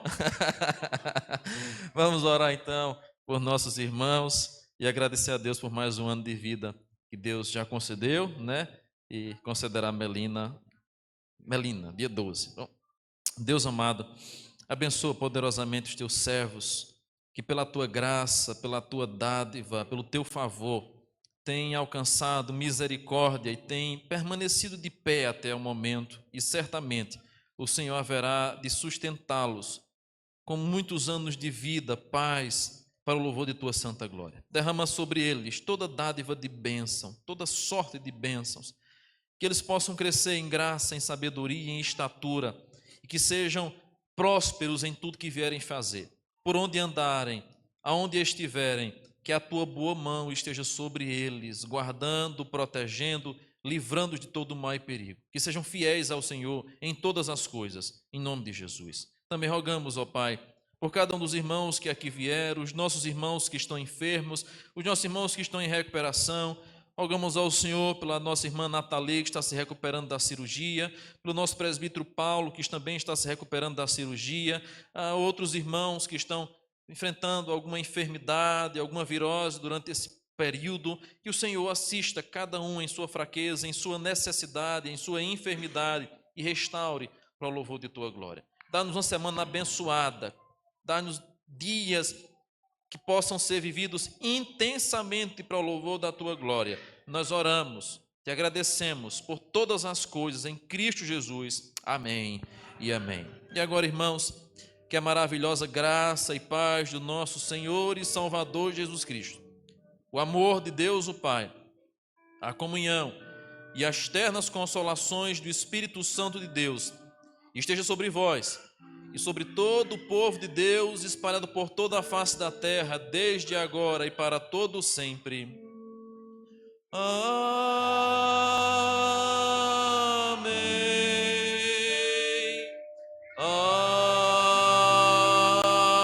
Amém.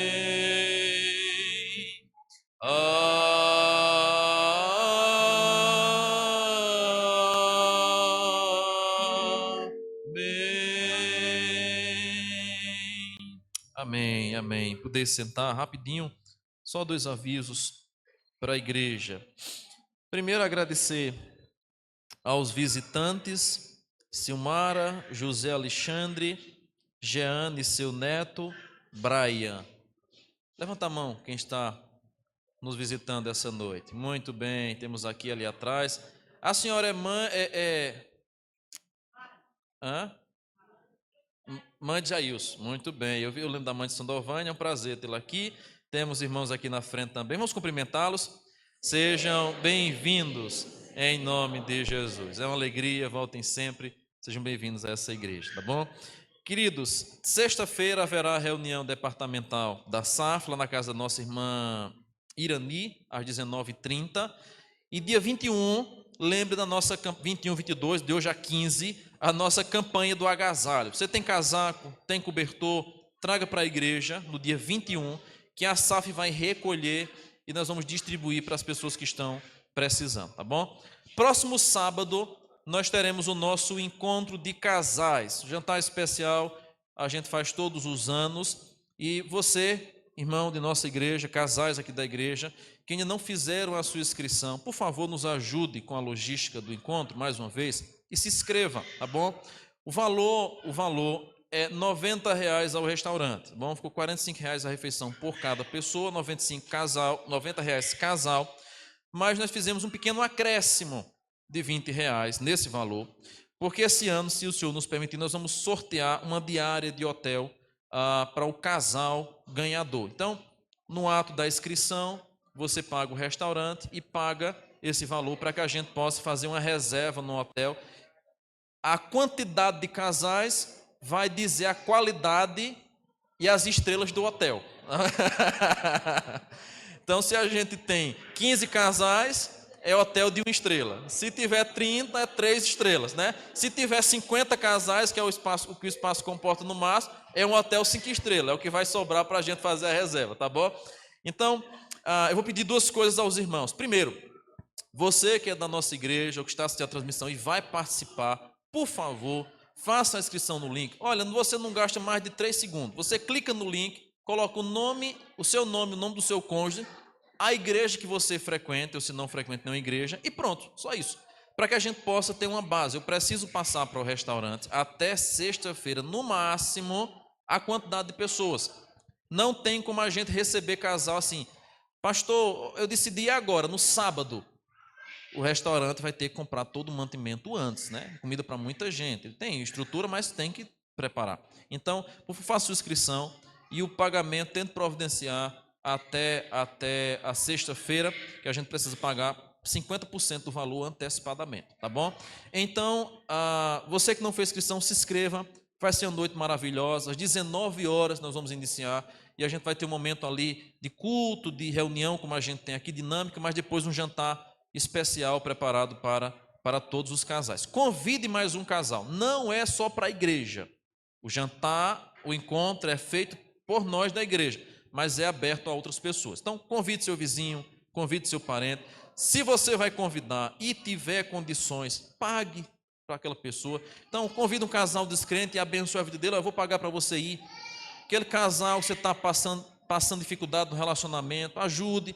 Os irmãos da igreja que tiverem mais condições, sabe que tem um casal aqui e ali que está um pouco apertado, abençoe pagando o jantar para eles. Então, vamos nos ajudar para que a gente possa ter esse momento próximo sábado, 19 horas da noite, lá no Bistrô Empório, ao lado da Leta, na BR, onde era Dona Helena, tá bom? Deus abençoe, queridos, ide em paz os vossos lares, e Deus nos dê uma semana abençoada.